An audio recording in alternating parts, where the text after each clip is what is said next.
Yes, people, what's going on? Welcome to my brand new YouTube page, FPL of the day. I am Jay London, and in this video, we are talking about the biggest secrets that your friends don't want you to know. The things that FPL experts keep close to their chests and the things that people do not discuss. I might get banned after this because it's something that we shouldn't be doing. So before we dive in, please subscribe. I'm trying to get to 100 subscribers before the start of the season. So if you're just discovering this video, if you're new to the channel, please do subscribe. It really does help. Once you've done that, I'll wait.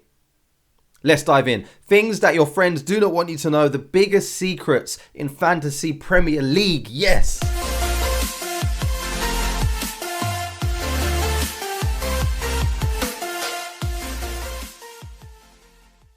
So on FPL of the day, I'm trying to give as much help and as much guidance to you guys as possible before the brand new season kicks off. So in one of the last videos, we spoke about 10 things that you must not do. 10 of the biggest mistakes in fantasy football to avoid. I've linked it down below and I've linked it up there. But basically, we've spoken about the things not to do. So now let's speak about the things to do. Let's speak about 6 things that the experts do not want you to know. 6 things that your friends have discovered that they hold close to their chest and they do not share with you because they want to win their mini league and they want to beat you.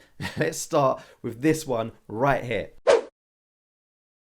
So there's a real knack to picking defenders. There's a real chance to be getting loads of points. And obviously, the first thing you want to do is target the teams that keep the most clean sheets. But what the experts do not tell you is you want to be targeting defenders that also provide a higher ceiling. Defenders that are on set pieces, that are putting in balls into the box, that are attacking set pieces. For example, Luke Shaw last season was one of the best defenders in the game. He picked up a lot of points, and that wasn't just because of his clean sheets. It was because he was one of the players in the league that provided the most assists and created the most chances. Trent Alexander-Arnold, he had 10 clean sheets last season, but he also got 8 assists and 2 goals as well. So when you're picking your defenders, you want to be targeting fullbacks, you want to be targeting players that are on set pieces, or you want to be targeting defenders that are getting in the box when there are a set piece so that there is an opportunity for them to be scoring goals.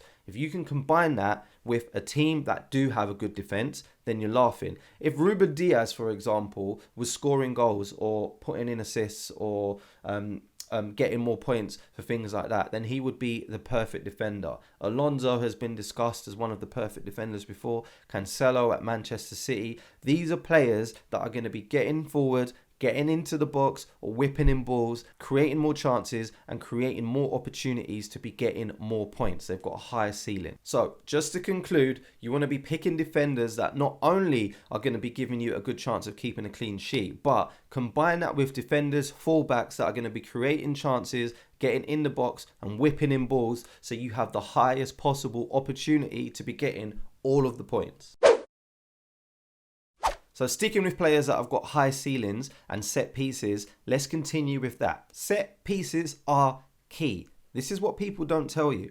If you've got a player that is performing, week in, week out, and they're on set pieces as well, it speaks for itself. You're going to have more opportunity to be getting more points. Example, Mohamed Salah is one of the best players in the league. He's one of the best FPL performers, and he has been for a number of seasons. What helps that is not only that he's great, not only that he scores goals, not only that he passes the ball occasionally and might create something, but he's on penalties. So the chances of him scoring a goal week in, week out is higher. Bruno Fernandes was like the top scoring player in last season's game because he's on penalties, and Man United had a lot of penalties. So not only is he a great player, but he's also creating chances, scoring chances, and then when Man United do get a penalty, he's going to be on that.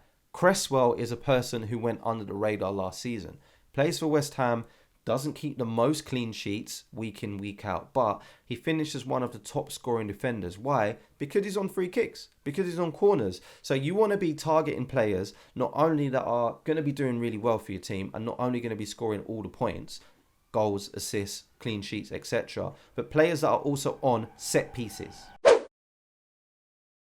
Next up is identifying players early. So there's a fine line, guys, between identifying a player early and then putting him in your team and knee-jerking. If you've got no idea what knee-jerking is, then check out the video in the description, 10 biggest mistakes that you can make in fantasy football. But you want to be keeping up to date. There's no way that you can be playing FPL without keeping up to date. So whether you're a stats person and you like to be looking at all the statistics, the chances created, and so on and so forth, or you're a fan of the eye test, which we are here at FPL of the day, you need to be making sure that you're keeping up with the way that players are performing. Another example, Jesse Lingard, he secured a move to West Ham from Man United and he lit it up. He was scoring points week in, week out. Goals, assists, goals, another goal, sometimes 2, sometimes 3. He was just doing everything, doing all the madness. And I was saying he cannot keep this up, which I was correct about, but I was stubborn. I identified him early and I didn't put him in my team. Luckily, I wasn't that stubborn because I did put him in eventually, but you need to be paying close attention to this. Players that are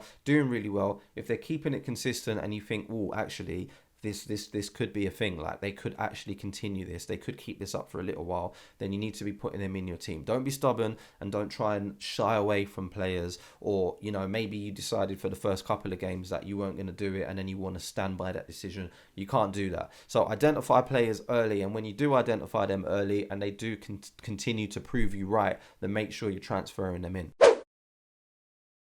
Next up is having a chip strategy, which isn't something that you need to identify right at the beginning of the season. Don't take that too literal. You don't need to be sitting there with a calendar going, okay, in game week 2, I'm going to use my wild card and then triple captain here.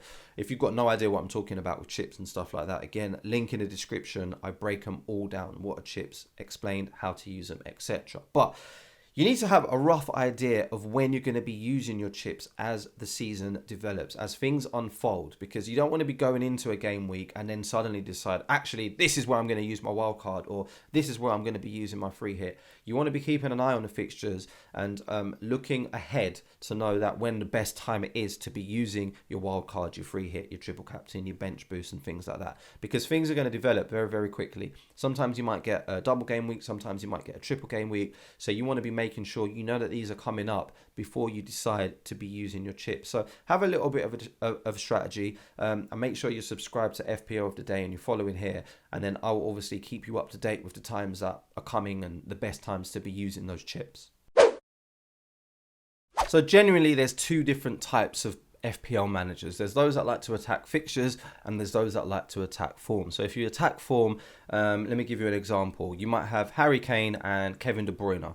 They might both be having good seasons, and because they're playing each other, you don't care. As long as you've got De Bruyne, as long as you've got Kane, it doesn't matter. It doesn't matter the fact that they're both playing each other and that they're both playing difficult teams, for example.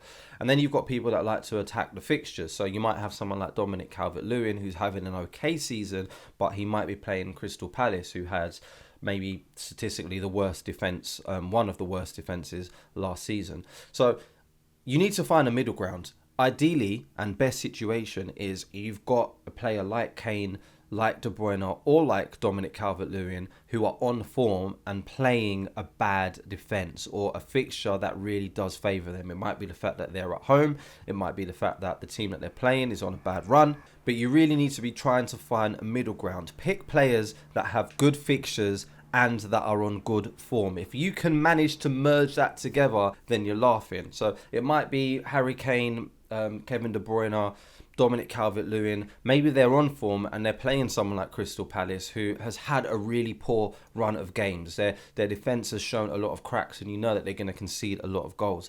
Those are the kind of fixtures that you need to be targeting with the players in your team. Obviously, you're not always going to be able to have players that are on form in your team. So you want to be keeping an eye out for those that are on form and looking at the fixtures that they have coming up. As I say, if you manage to get that right, you manage to get that balance right, guaranteed points. People don't tell you that.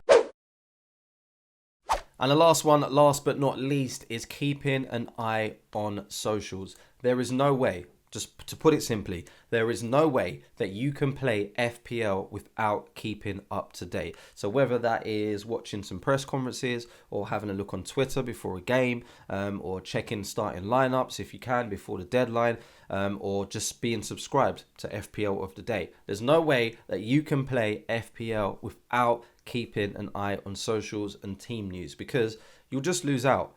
Your team will get like just ripped apart. You might have players that are injured.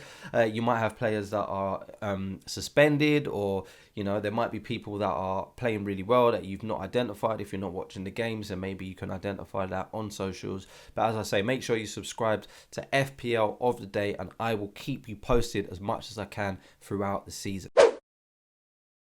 And that's it. 6 secrets that your friends do not want you to know. If you found it useful, if it does help, then let me know down in the comments. If you're not playing against your friends, then do share this video with other people that you think it might help. Or if you've just discovered the page and you haven't subscribed yet, please do subscribe, because I'm trying to move up the ranks, trying to get to 100 subscribers before the start of the season, and I really do need your help. So if you enjoyed the video, please subscribe, leave a like, leave a little comment, and I'll see you on the next one.